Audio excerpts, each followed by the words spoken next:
जय श्री सीताराम जी, जय श्री बालाजी महाराज। भैया बालाजी द्वारा उन्हीं की प्रेरणा से बनाए हुए उनके इस चैनल में आप सभी का, भैया का ये दास हृदय की गहराइयों से स्वागत करता है। और जितने भी नए सदस्य जुड़े हैं उन सभी का बहुत बहुत बहुत स्वागत है भैया के इस चैनल में। तो पिछले दिनों जो हम बात कर रहे थे, हम हनुमान चालीसा के बारे में बात कर रहे थे। उनकी चौपाइयों के अर्थ समझने के ऊपर हम काम कर रहे थे। तो अब तक हम लोगों ने ऊपर 2 दोहे और 10 चौपाइयों के अर्थ जाने हैं। लेकिन सिर्फ ये अर्थ जानना ही काफ़ी नहीं है, उसको अपने जीवन में उतारना बहुत बहुत ज़्यादा ज़रूरी है। तो भैया ने जितना भी अपने इस दास को समझाया है, वही मैं आपको बहुत ही कम समय में समझाने की चेष्टा कर रहा हूँ। और ये सारी की सारी चौपाइयाँ ना बहुत ज़्यादा अपने आप में, मैं बार-बार बता रहा हूँ कि बहुत ही ज़्यादा अपने आप में सिद्ध है। ये चौपाइयों की क्यों ज़रूरत पड़ी है? क्या हनुमान जी अपनी बड़ाई करवाना चाहते थे? क्या अपने बारे में बताना चाहते थे कि हाँ, देखो लोग मेरी तारीफ़ करो मैं कितना बलवान हूँ? ऐसा बिल्कुल भी नहीं है। वो ऐसा बिल्कुल नहीं चाहते थे।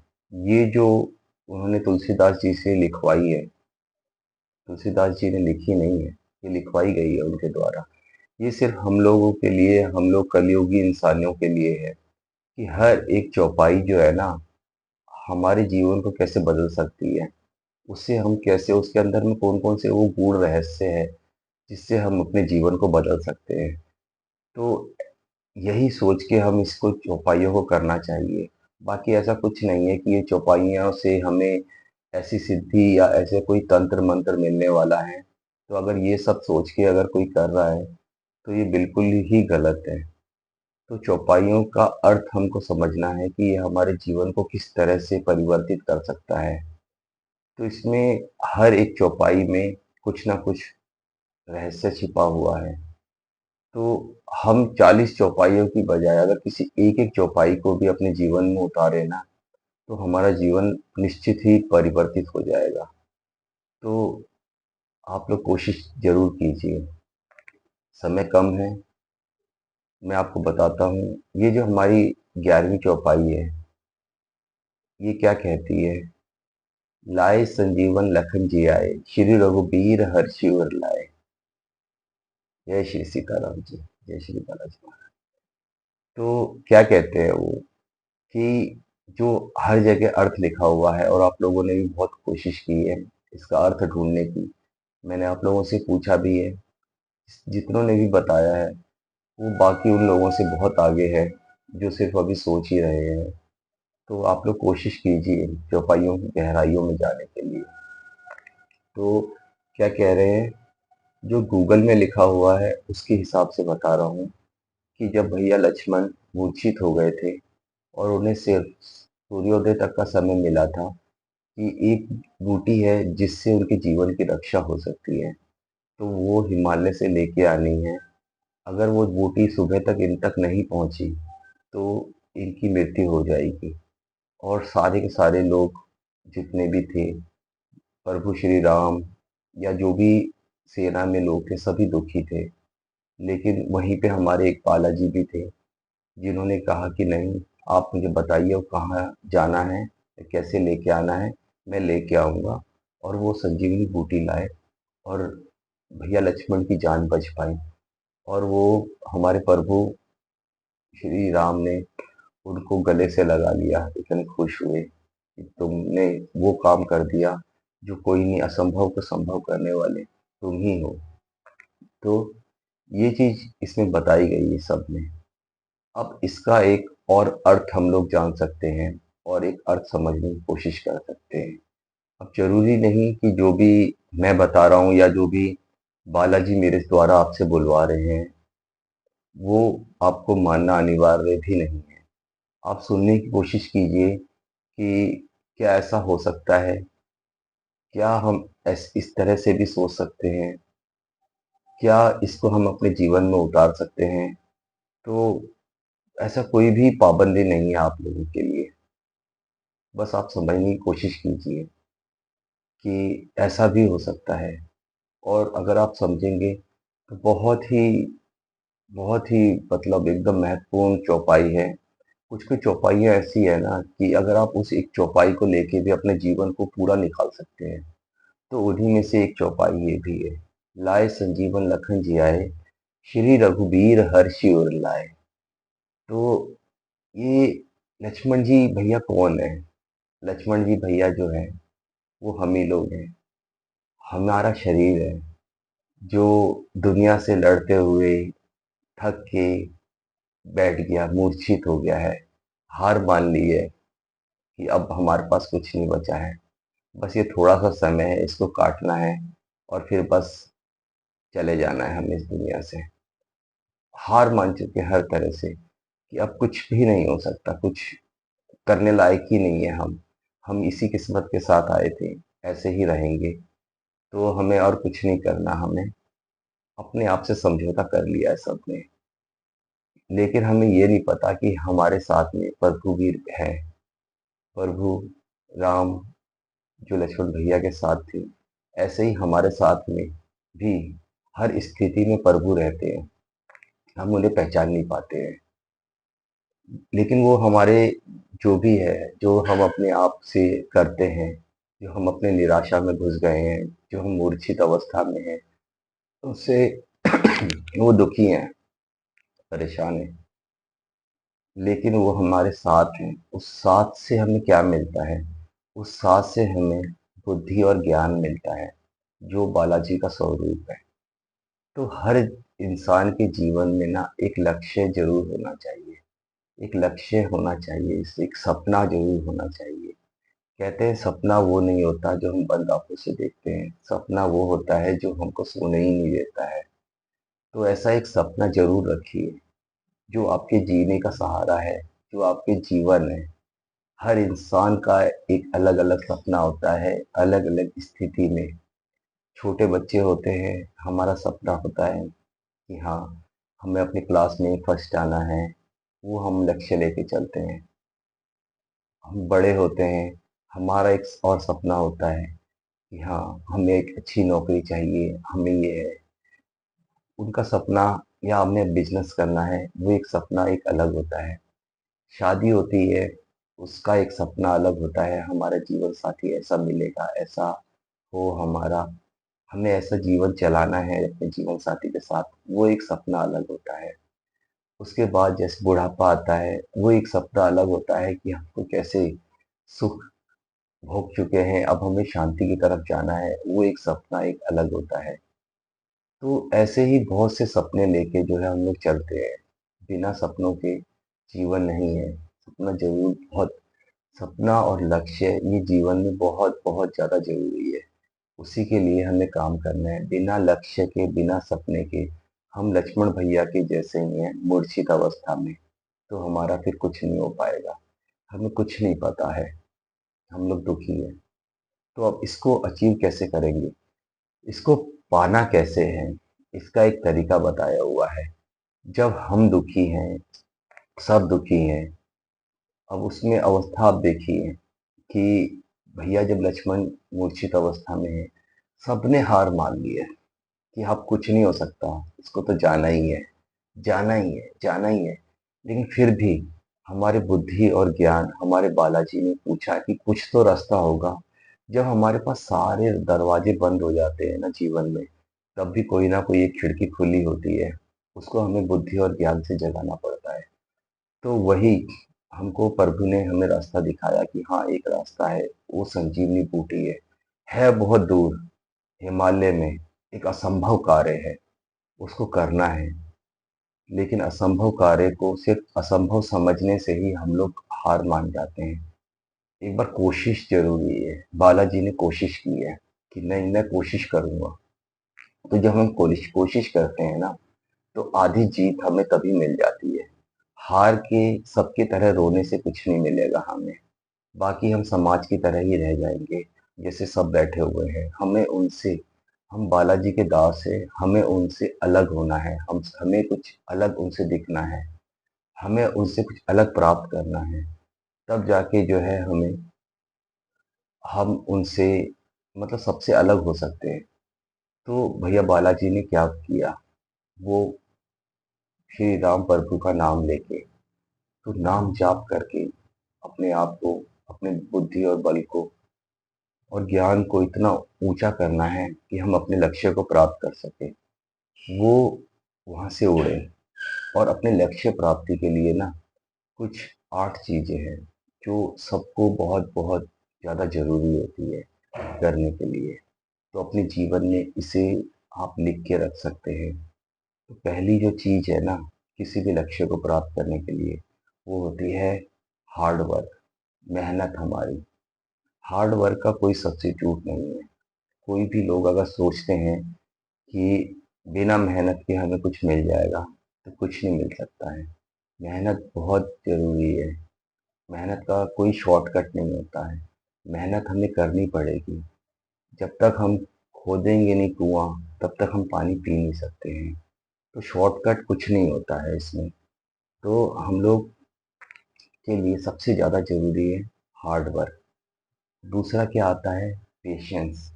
पेशेंस क्या? धैर्य। जीवन में हम कितनी मेहनत करते हैं, लेकिन उसका फल लेने के लिए ना हमें धैर्य बहुत ज़्यादा ज़रूरी होता है। अपने लक्ष्य की प्राप्ति के लिए धैर्य, इंतज़ार बहुत ज़रूरी होता है। आम का पेड़ अगर हमने लगाया है, तो उसमें फल आएँगे, लेकिन उसके लिए हमें धैर्य रखना पड़ेगा। लगाते के साथ ही नहीं आने लगता फल। तो इंसान के जीवन में धैर्य बहुत ज़्यादा ज़रूरी है। हमें इंतज़ार करना पड़ेगा अपनी मेहनत का। जब वो फल हमें मिल रहा होगा, उसका इंतज़ार करना पड़ेगा। तो हमें मतलब बहुत बहुत ज़्यादा ज़रूरी है कि हम धैर्य रखें। तीसरी जो चीज़ है वो क्या है? वो होती है सैक्रिफाइस। हम कितना त्याग कर सकते हैं। कोई भी चीज़, कोई भी हमें जीवन में जो लक्ष्य है ना, इतनी आसानी से नहीं मिलता। हर एक जीवन में जिसने भी लक्ष्य प्राप्त किए हैं, जितने भी बड़े लोग हैं, उनको कुछ ना कुछ उन्होंने त्याग किया है। तो बालाजी भी जब लक्ष्य संजीवनी बूटी लेने के लिए गए, उन्होंने भी ऐसे ही हार्ड वर्क, पेशेंस, धैर्य रख के अपने पे मतलब जीवन में उन्होंने जो है अपना सैक्रिफाइस कितना किया कि मतलब अपने शरीर को, उन्होंने निकले हैं ना वो, बाकी लोगों की तरह वो भी रो सकते थे, बैठ सकते थे या फिर शांत रह सकते थे। कुछ ना कुछ तो सैक्रिफाइस किया कि यही रात अंतिम, यही रात भारी, हमें करना है, इस रात में हमें सोना नहीं है। तो ऐसी कुछ ना कुछ चीज़ें हमें अपने जीवन में त्याग करना पड़ेगा, तब जाके हम बाकी लोगों से अलग हो सकते हैं। तो सैक्रिफाइस बहुत बहुत बहुत ज़्यादा ज़रूरी है। चौथी जो चीज़ आ रही है वो क्या है हमारे पास में? चौथी चीज़ है कंसिस्टेंसी, निरंतरता।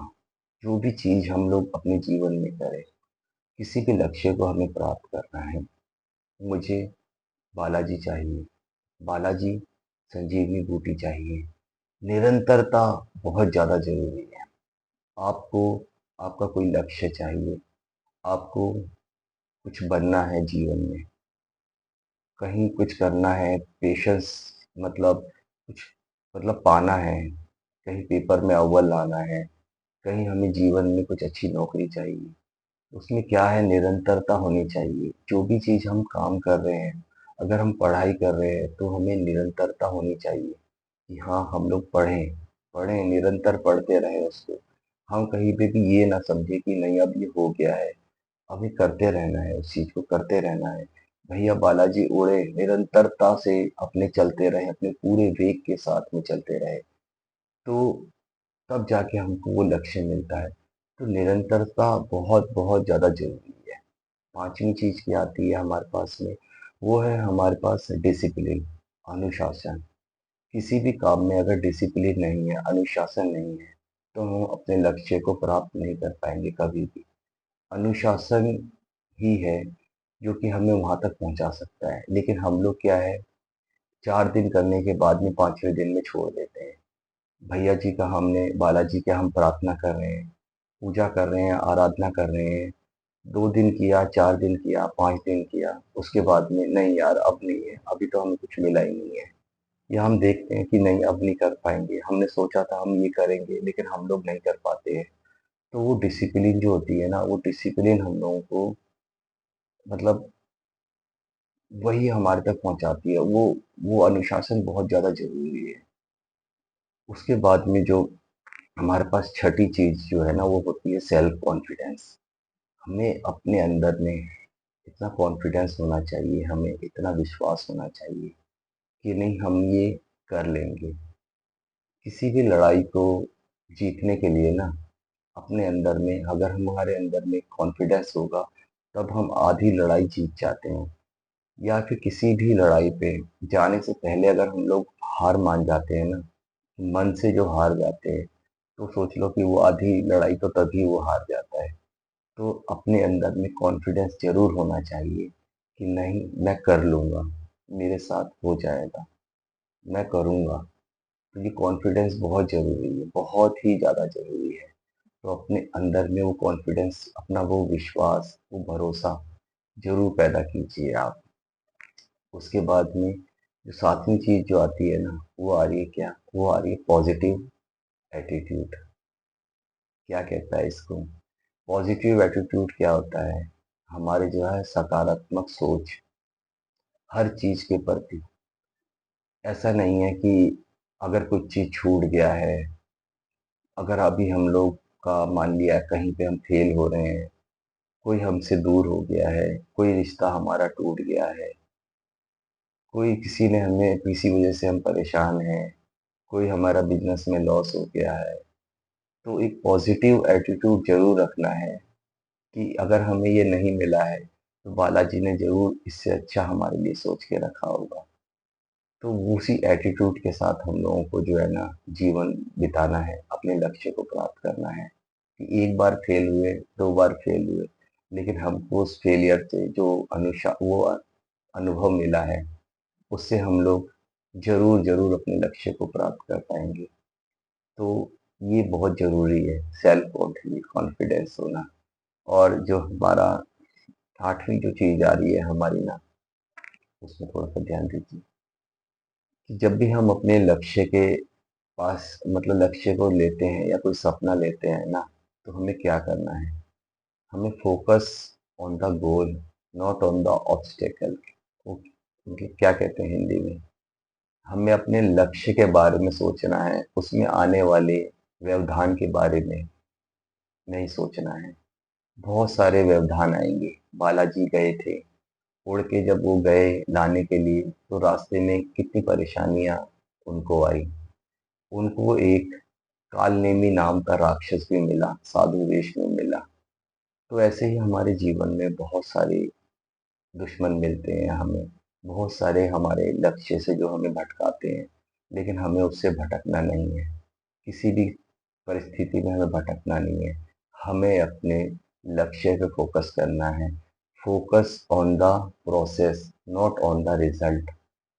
आप अपने जो आप कर रहे हैं उसमें फोकस कीजिए। रिजल्ट देने वाले ऊपर प्रभु हैं, बालाजी हैं। तो हम लोगों को उनका साथ लेके बस इसी अपने लक्ष्य में को प्राप्ति के लिए लगना है। तो हम लोग ज़रूर कालनेमी नाम के राक्षस को हरा के संजीवनी बूटी लेके आ पाएंगे अपने जीवन में। और जो निराशा से मूर्छित अवस्था में जो हमारा शरीर और हमारा मन है ना, हम निश्चित ही रूप से उसे एक नया जीवन दे पाएंगे।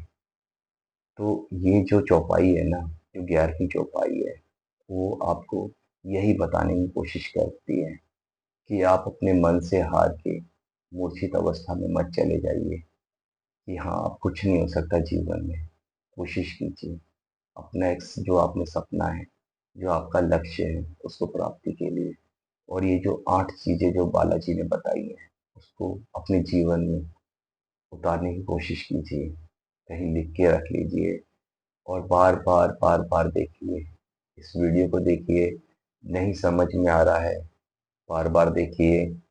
और अब तो भैया ने, मतलब अब तो बहुत ही ज़्यादा टाइम लग रहा है वीडियोस बनने में। और आप तक, क्योंकि ये काज ही उन्हीं का ही है। तो जब भी ये होगा, जब ये बोलेंगे, तो मैं दोबारा ज़रूर आऊँगा आपके बीच में। और श्री रघुबीर हर्षि उर लाए, जब हम अपने लक्ष्य को जब प्राप्त कर लेते हैं, तो जो हमें जो प्रभु जिस हमें परमात्मा ने जो हमें जीवन में सबके जीवन में कुछ ना कुछ एक लक्ष्य के लिए कुछ ना कुछ एक उद्देश्य के लिए ये हमें मानव जीवन मिला है। जब हम अपने लक्ष्य को प्राप्त करते हैं तो हमारे प्रभु भी बहुत खुश होते हैं कि हाँ, इसको जिस काम के लिए मैंने भेजा था इस संसार में तो मैंने गलत नहीं किया। तो हमें उस प्रभु को ज़रूर खुश रखना है अपने कार्यों से कि हाँ, आपने जो उद्देश्य हमें दिया था और जो आपने मुझे 8 चीज़ें बताई हैं, उस चीज़ों को लेके उसको अपने जीवन में उतार के मैं आपके बताए हुए रास्ते पे चल रहा हूँ। तो ऐसे ही हमारे हनुमान चालीसा सिद्ध होते हैं। यही चीज़ें सारे के सारे जो है हमें बताई जाती है। तो आप लोग भी ये सुनने की कोशिश कीजिए, समझने की कोशिश कीजिए और अच्छा लगे तो किसी और तक भी ज़रूर पहुँचाइए। बहुत से चैनल होते हैं जो कहते हैं कि हमारे चैनल को सब्सक्राइब कर लीजिए और मैं ये कहता हूँ कि अगर आप लोग नहीं देख पाते हैं तो आप अनसब्सक्राइब ज़रूर कर दीजिए। तो बाकी जो भी यहाँ तक देख पाए हैं, भैया बालाजी की और प्रभु सीताराम जी की बहुत-बहुत असीम कृपा है उनके ऊपर। तो खुश रहिए और खुशियाँ बाँटते रहिए, अपने लक्ष्य की तरफ अग्रसर रहिए और निराश बिल्कुल मत होइए, मूर्छित बिल्कुल मत होइए। सब अच्छा होगा। जय जय श्री सीताराम, जय श्री बालाजी। खुश रहिए, खुश रहिए।